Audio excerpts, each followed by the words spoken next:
बाहर तो दिखाई न देना जब तक मामला शांत नहीं हो जाता। अंकल केसाना यहाँ पे रुकेंगे ताकि वो गोचंग के ऊपर नजर रख सके ताकि वो यहाँ से हिले ना, और उतने में हम तुमको सेफली यहाँ पे बुद्धा माउंटेन छोड़ाएंगे। वहीं पे हम लोग रिकार्नेशन मास्टर को देखते हैं जो कि उन लोगों को पट्टी पढ़ाई जा रहा था कि तुम लोग चिंता ना करो यार, मेरे होते हुए देखो तुम लोग, बस चुटकियों में देखो मैं तुम ये कैलेमिटी यूं सॉल्व कर दूंगा यार, मेरे बच्चे भी कर सकते हैं, हालांकि वो मेरे अभी अंदर ही हैं, तुम चिंता ना करो, उनके सहयोग से ही मैं वो सब कुछ करूंगा। टेस्टोस्टेरोन मेरा हाई है ना। वहीं पे गोल्डन से साड़ा काफी ज्यादा निराश था कि वो यहाँ पे गोचंग को अक्यूज नहीं कर पाया और ये अपॉर्चुनिटी भी चली गई। देख रहे हो इसकी नफरत तुम। फिर ये जाते हुए ये सोचता है कि पता नहीं अगली बार कब मौका मिलेगा गोचंग को दोबारा यहाँ पे इल्जाम लगाने का कि वो सारा डिमोनिक सक्सेसर है। वहीं पे लॉसन गोचंग से पूछते हैं ये बुद्धि सत्वा तुम्हें यहाँ पे ओपनली टारगेट क्यों करता है भाई, कितनी नफरत करता है वो तुमसे। इसके जवाब में गोचंग आगे से कहता है मुझे भी नहीं पता कि टकलू मुझसे इतनी खुन्नस क्यों खाया हुआ है, शायद से ट्रू इमॉर्टल एकेडमी के दौरान में मैंने उसको धर के कुछ ज्यादा ही कूट दिया होगा, इसलिए वो शायद से मुझसे नाराज होगा और फालतू में बोल रहा है कि मैं यहाँ पे डिमोनिक सक्सेसर हूँ, क्योंकि ऐसे तो वो मुझे हरा नहीं सकता और मैं शायद से भूल चुका हूँ या फिर मुझे पता नहीं है। लेकिन शायद से यहाँ पे लॉसन को नहीं पता है कि गोचंग ही असली डिमोनिक सक्सेसर है या फिर इसे पता है। I am not sure. कमजोर याददाश्त है भाई, भूल जाता हूँ। इसलिए वो गोचंग से कहते हैं कि तुमने नहीं सुना क्या कि यहाँ पे जो डिमोनिक सक्सेसर होता है वो एक नंबर का साइकोपैथ होता है, वो तो अपने बाप और माँ को भी निपटा दे बिना किसी एक सिंगल थॉट के कि उन्होंने यहाँ पे उसे पाल पोस के बड़ा किया है। और मैंने तो यहाँ पे अपनी आंखों से देखा है तुम अपनी बहन को कितना ज्यादा प्यार करते हो। अगर मैं यहाँ पे तुम्हारे साथ डिमोनिक रियलम के अंदर ना गई होती तो फिर मुझे भी यही लगता है कि तुम यहाँ पे डिमोनिक सक्सेसर हो। या तो ये सरकाजम में बोल रही है या फिर इसे सच में नहीं पता कि गोचंग सच में डिमोनिक सक्सेसर है। खैर यहाँ पे जितने भी लोग आए हुए थे वो सब यहाँ पे रिकार्नेशन मास्टर से बस यही दुआ करते हैं कि प्लीज प्लीज आप हमारे लिए यहाँ पे एब्सोल्यूट क्लैमिटी को रोक दीजिए, हम आपके बहुत ज्यादा आभारी होंगे।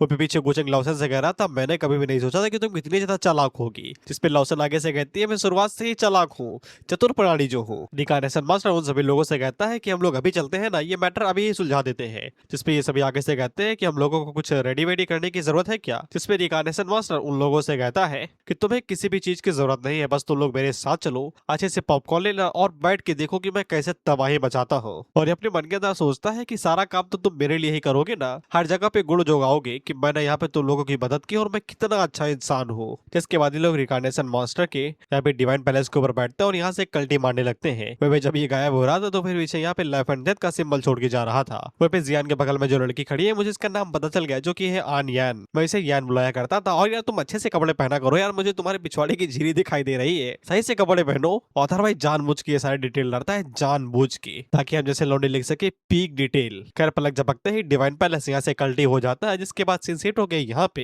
क्लैमिटी के ऊपर आ जाता है। और जैसा कि मैंने बताया था कि बैरियर ज्यादा देर तक यहाँ पे क्लैमिटी को रोक नहीं पाएगा, तो वही हो रहा था। वहां से कई सारे स्पिरिट्स लीक होकर इस तरफ आ रही थी जो कि यहाँ पे लोअर कल्टीवेशन वाले लोगों को ही यहाँ पे अपना शिकार बना रही थी। कुछ भी बोलो बेचारे ये लोअर कल्टीवेशन वाले ही पी ले जाते हैं, जैसे कि पेपर लीक पे स्टूडेंट्स। फिर यहाँ पे जितने भी कल्टीवेटर थे वो सभी भागने लगते हैं, ये कहते हुए कि बाउंड्री टूटने वाली है, जितनी जल्दी हो सके उतनी जल्दी हमें यहाँ से भागना पड़ेगा और सिस्टर को बताना पड़ेगा। उतने में हम लोग देखते हैं कि यहाँ पे डिवाइन पैलेस खुद ही आ जाता है उड़ते हुए, जो कि यहाँ पे रिइंफोर्समेंट के रूप में आए हुए थे। जिसके बाद हम लोग रिकार्नेशन मास्टर को देखते हैं जो कि आगे बढ़ता है और अपनी पावर का जलवा दिखाते हुए एक पतीला जो कि यहाँ पे गोचंग ने इसको दिया था, जिसके अंदर यहाँ पे ये स्पिरिट या फिर वो ओरिजिन एसेंस था जो कि कुएं से निकाला गया था, वही वाला पतीला नीचे आता है, लेकिन ये एकदम बड़ा हो चुका था, जैसे कि गोचन अपनी बाटली को छोटा बड़ा कर लेता है बिल्कुल वैसे ही। और ये वाला डायरेक्टली यहाँ पे जो जीन एनर्जी निकल रही थी कैलेमिटी वाली उसको डायरेक्ट एब्जॉर्ब कर ले रहा था, जिसको देख के यहाँ पे ये जितने भी लोग आए हुए थे इन सभी के पैरों तले जमीन खिसक जाती है। ये सभी आगे से यही बोलते हैं कि ये ताकत होती है क्या ट्रू डिवाइन इमॉर्टल की। वह पे गोचंग का सारा ध्यान यहाँ पे सिर्फ इस बात के ऊपर था कि ये तो साला डायरेक्टली यहाँ पे